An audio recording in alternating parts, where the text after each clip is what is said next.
नमस्कार मित्रांनो, आपल्याला सर्वांना माहीतच आहे, जगात येताना आपल्याकडे देह असतं, नाव नाही. जग सोडताना मात्र आपल्याकडे नाव असतं, देह नाही. मिळालेल्या या देहाचे नावात रूपांतर करण्याचा हा आपला प्रवास म्हणजेच आपले आयुष्य. मित्रांनो, आपल्या युट्यूब चॅनल मध्ये मी आपल्या सर्वांचं मनपूर्वक स्वागत करत आहे.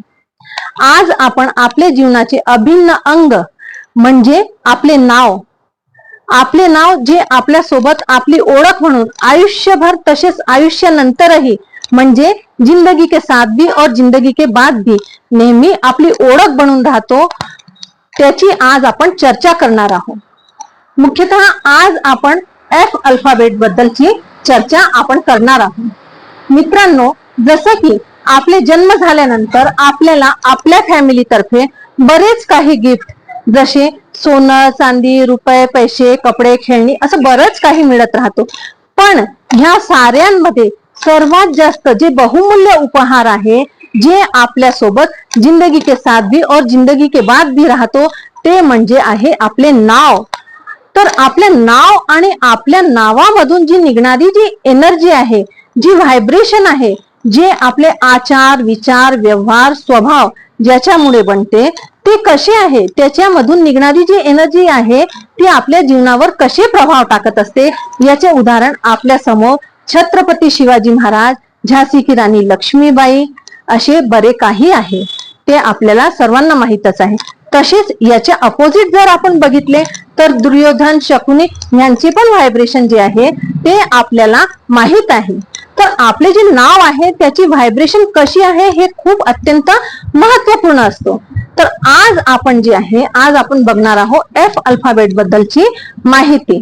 ह्याच्या अगोदरच्या व्हिडिओज मध्ये मी तुम्हाला सर्वांना ए पासून तर एफ पर्यंतची माहिती मी पूर्ण सांगितलेलीच आहे. जर आपल्यापैकी कुणाचे ही नाव ए बी सी डी किंवा ई असेल, ह्या शब्दांपासून ह्या लेटर्स पासून सुरू होत असेल तर ते व्हिडिओ नक्कीच बघा. चला तर आज आपण बघूया एफ अल्फाबेट पासून ज्यांचे कुणाचे नावाची सुरुवात होत असेल त्यांची संपूर्ण माहिती. ज्यांचे कुणाचे नाव एफ अल्फाबेट पासून सुरू होत असेल ते लोक आपल्या फॅमिलीवर आणि फ्रेंड्ससाठी खूप इमानदार असतात. तसेच हे लोक अति प्रेमळ आणि काळजी घेणारे असतात. यांना आपण फॅमिली मॅन किंवा फॅमिली वुमेन आपण म्हणू शकतो. हे लोक ह्यांच्यामध्ये आपल्याला ऍडमिनिस्ट्रेशन ॲबिलिटी खूप बघायला मिळतात. ह्यांना अतिशय नीटनेटकेपणा शिस्तबद्ध पद्धतीने राहणं आवडतं. अस्वच्छता यांना अजिबात आवडतच नाही. ह्यांचं मेन फोकस जे असतं ते स्वतःच्या कामावर असतं. ह्यांना स्वतःची जबाबदारीची पूर्णपणे माहिती असते. त्यांच्यामुळे यांचे जे लक्ष आहे इथे तिथे न जाता यांचं संपूर्ण लक्ष स्वतःच्या कामावरच फोकस असतो. या लोकांना काम करायला खूप आवडते. हे लोक आपले टाइम कुठेच इथे तिथे फालतूच्या गोष्टींमध्ये कधीच आपले टाइम वेस्ट करत नाही. यांचा फोकस जे आहे ते फक्त स्वतःच्या कामावर असतो. याचे उदाहरण आपल्या समोर फाल्गुनीताई पाठक आहेत. त्यांच्याबद्दल आपल्याला सारच काही माहिती आहे. सुरुवातीच्या काळात या लोकांना खूप संघर्ष करावा लागतं, पण आयुष्यात यांची खूप मोठी प्रगती होते. कधी कधी मात्र या लोकांचं मन दुसऱ्यांच्या बोलण्यामुळे दुखावले जाते, कारण हे लोक मनापासून खूप हळवे असतात. हे लोक खूप खर्चाळू प्रवृत्तीचे असतात.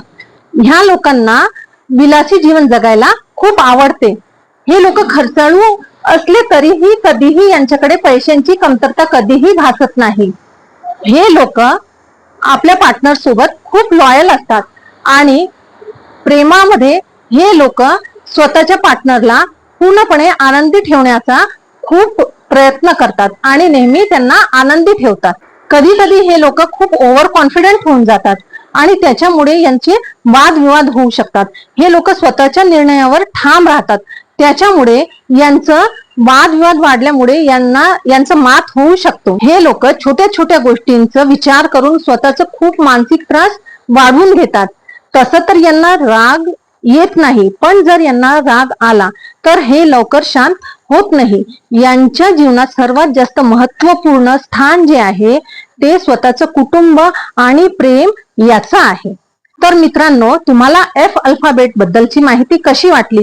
जर तुम्हाला ही माहिती आवडली असेल तर माझ्या व्हिडिओला लाईक करा आणि चॅनलला सबस्क्राईब करा, म्हणजे जे पुढचे जे अल्फाबेट आहे ते तुम्हाला ह्याच पद्धतीने कंटिन्यूअस त्यांची माहिती पूर्णपणे मिळत राहणार आहे. आणि हो, जर तुमचे नाव एफ अल्फाबेट पासून सुरू होत असेल तर नक्कीच कमेंटमध्ये यस लिहा आणि माझ्या चॅनलला सबस्क्राईब करा. धन्यवाद.